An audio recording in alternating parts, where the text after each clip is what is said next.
Hello, my name is Rado. Over the last 3 years I've been restoring this 1979 Saab 96 V4. Car's practically done. Those are just few quick fixes I had to do to it. One of the bolts holding the lower wishbone assembly has to be replaced. Then a thread on its axle has to be fixed a bit. And finally new bushing has to be pressed in. Alright, let's get to it. New bolts, those are 7/16, believe it or not, from a plow. Hold its blade. They were actually the only ones with the same dimensions I could find around here. Original ones were killed in action when I was disassembling the car, and I've replaced them temporarily with bolts that are fully threaded, which they are actually, the diameter is smaller there, so they were not rattling there, but there was some place to movement. So I decided to replace them with partially threaded bolts, as there are some big forces when you brake or accelerate. Yep, perfect. Cool.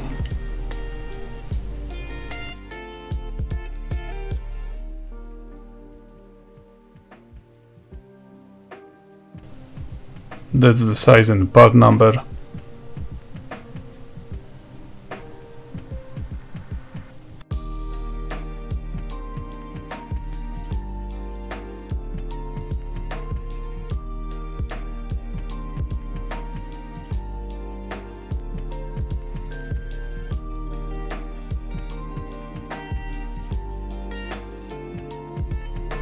Those are grade 8, so 12.9, with a nice tall nut. It will engage a lot of thread there.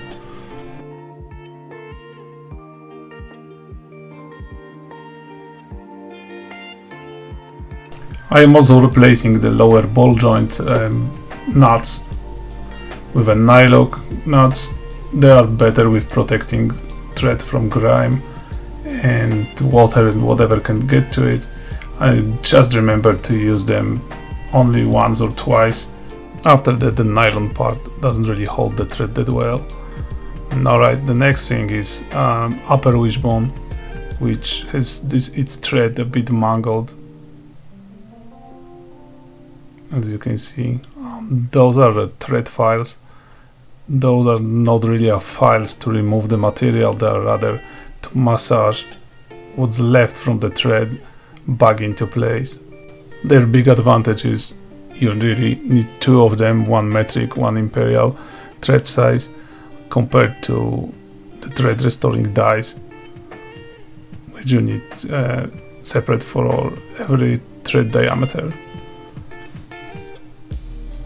Alright, double check if you're not filing it with the wrong thread pitch and file away. It takes a lot of time.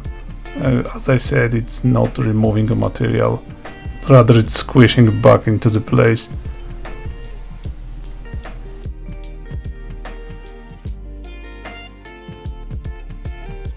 And a quick check if it's done.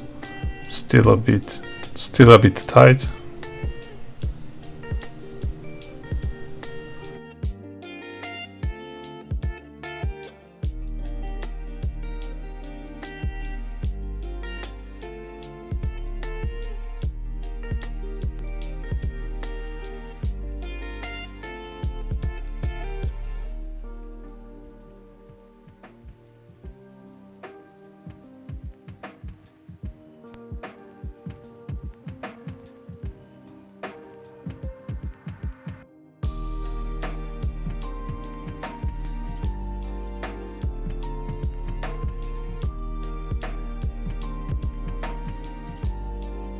Alright, then it's done.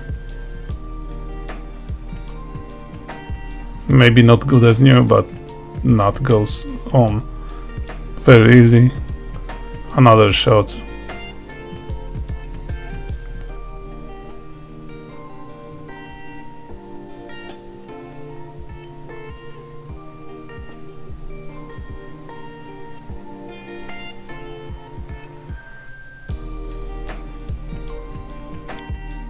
Next thing, those rubber bushings. This is original one. goes on very easy, has the right diameter. This one is from one batch I've ordered some time ago. It's a bit tight, but it's okay. And those are new ones, which don't really have the right diameter. They barely fit on a thread.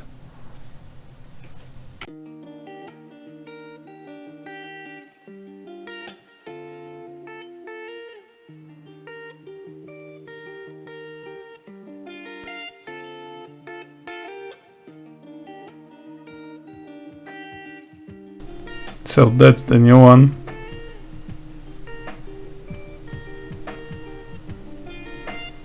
And that's the old one. The one that fits.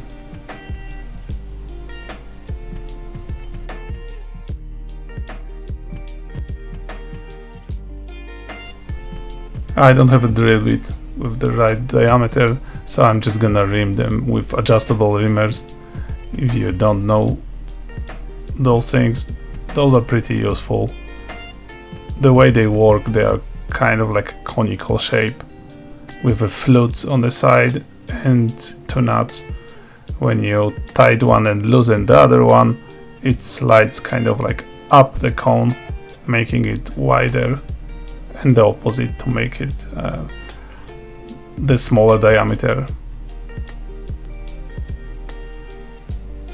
And when you use them, remember to only turn them clockwise, not back them up like I did here, because it kind of rounds the edge inside and they become more dull.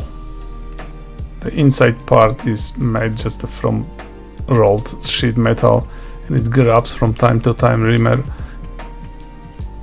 Alright, time to press them in. Those don't get in easily.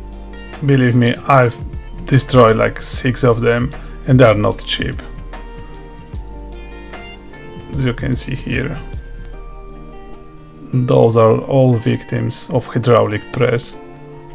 Even if you lubricate them with personal lubricant, soapy water, or just water, don't use oil on them, they will rot over time. Anyway, it's good to have a neighbor with lathe. That kind of funnel will allow them to compress slightly as I press them in. Alright, all lubed up, centered on the press. Here we go.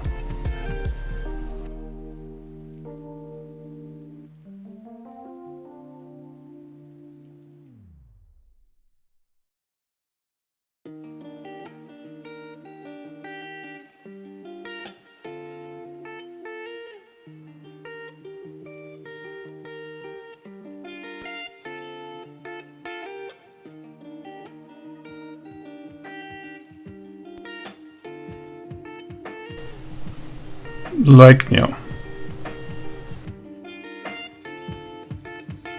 A bit of anti-seize as there are 2 steel parts. Not really moving, but a lot of water and grime goes there. This anti-seize I'm using is nickel base. It's a bit overkill, but that's what I've got. The copper one is fine for it.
Now, one might think it's a bit of overkill to use the locking washer, thread glue, and nylock nut, but the thing is, with locking glue, it also protects the thread from rusting and from moisture getting in, and those lock nuts were actually the nylock ones were the only one in that size that I could get, so it's triple safe.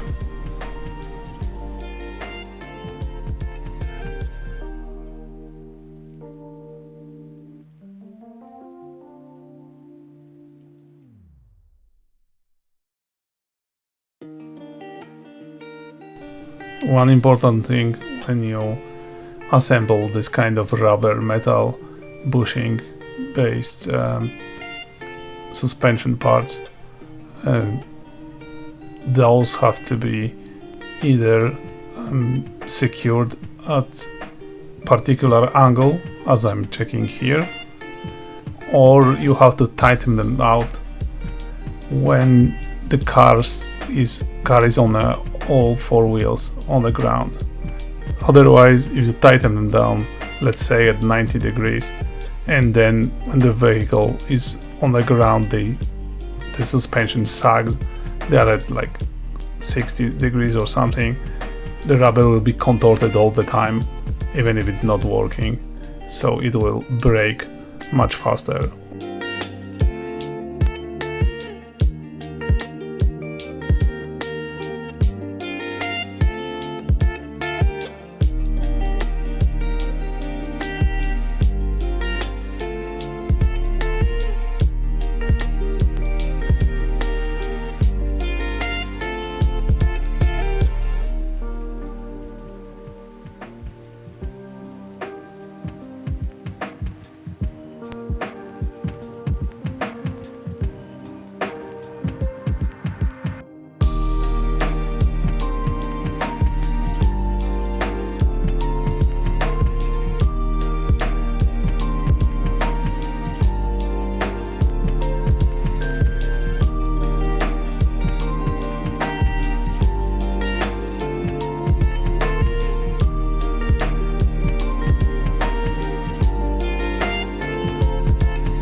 Alright, and it's done. Now a bit before and after. That's it. Thanks for watching and see you next time. Bye.